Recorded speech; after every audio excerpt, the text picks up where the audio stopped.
The Atlanta Hawks have been a pretty up-and-down basketball team this season, and after an offseason full of moves, including trading away starting guard DeJounte Murray and drafting first overall pick Zachary Risacher, that definitely should have been expected. The Hawks are currently playing their best basketball of the season, and after beating teams such as the Boston Celtics and Cleveland Cavaliers, I think the Hawks are showing why they could be a team that's on the rise.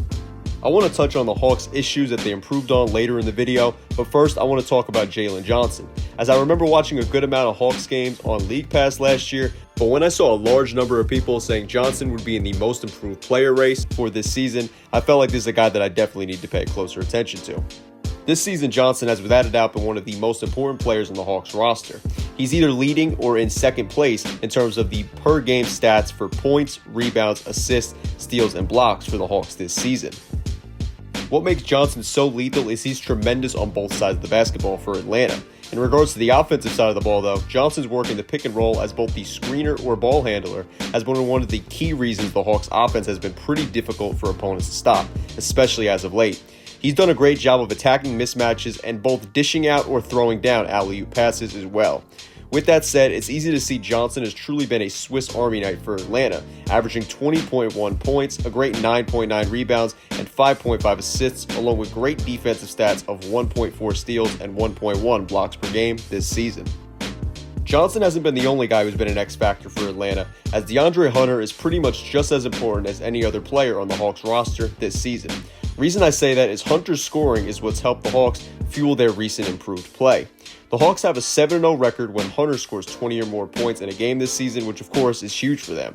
Hunter is shooting 48, 40, and 90 this season, so very close to that elusive 50, 40, 90 club, and the Hawks could definitely use him knocking down threes a little bit more, as the team is 8-0 when Hunter knocks down 2 or more three-pointers in a game. Hunter's come off the bench since returning from injury, and it seems like that role is much better for him, and it's just better for the Hawks in general as well.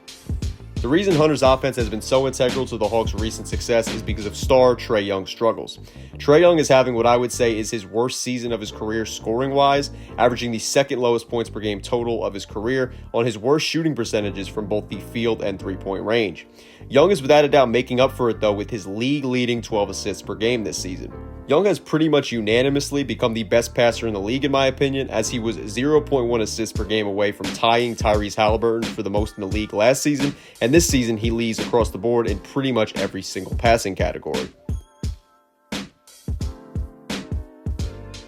The Hawks are shooting 46.4% from the field, which gives them the 13th best percentage in the league, but their three-point shooting struggles have played a big factor in their issues this season, as they've shot the 9th worst percentage in the league at 34.2%. Even with Trae Young and the team's shooting struggles overall in the season, the Hawks are still averaging the 8th most points per game in the league, as well as the 5th most rebounds, which Capella's 9.5 per game and Johnson's 9.9 a game surely help. The Hawks are also averaging the 3rd most assists as well, which I'm sure Trae Young's league-leading 12 per game certainly play a factor in. The Hawks are also averaging the 2nd most steals per game in the league, and that brings me to their defense, which I do want to go a bit more in depth about. The Hawks don't have a top 10 defensive rating for the entirety of the season, but from November 12th through now, the Hawks do have the 10th best rating in the NBA. The team also has the 3rd best defensive rating over their last 5 games, and a lot of that simply has to do with the fact that the Hawks are crashing the defensive glass much harder now. From the start of the season through November 25th, the Hawks were grabbing the 10th least amount of defensive rebounds a game with 32 a night, and now they're averaging 38.8 a game over this recent stretch, which is the most per game in the NBA. A lot of that has to do with the fact that starting center Clint Capella went from averaging 5 defensive rebounds per game from the start of the season through November 25th to now averaging 9.2 a game over this recent stretch of games for Atlanta. This season, 10 of the teams in the top 12 of defensive rebounds per game have winning records, and that should be further proof that the Hawks need to prioritize the defensive side of the ball and defensive rebounding if they want to keep on winning games this season, especially with their shooting struggles.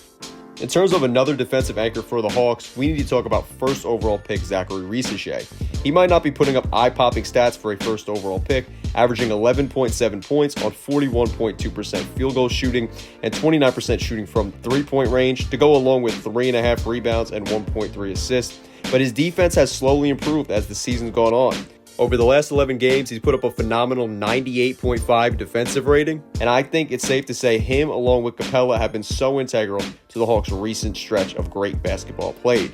I also think it's super important to note that Risacher is just 19 years old, and I think once he puts on some more size, as well as just matures and develops as a player, he's going to be a pretty scary player for opposing teams to have to face. And just from watching Hawks games and seeing how he runs the floor extremely well now and is already making an impact at, like I said, just 19 years old, that he's going to be what I would say is just a pretty great player on both ends of the floor, and he's going to be great as time continues to go on for the Atlanta Hawks.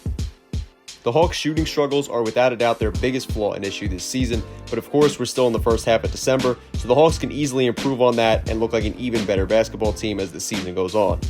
Clearly though, clamping down on opponents and crashing the defensive glass is what's led to this great recent stretch of basketball for the Hawks, even in despite of their struggles shooting the ball. The Hawks have a pretty tough stretch of games coming up, so we'll see if this Hawks team truly has figured out their issues or not. I want to know though in the comments what you think about the Atlanta Hawks, any players, or anything relating to the NBA down below. Of course, if you enjoyed the video, then make sure to give it a like and subscribe if you're new to the channel. Thank you guys so much for watching, and I am out. Peace.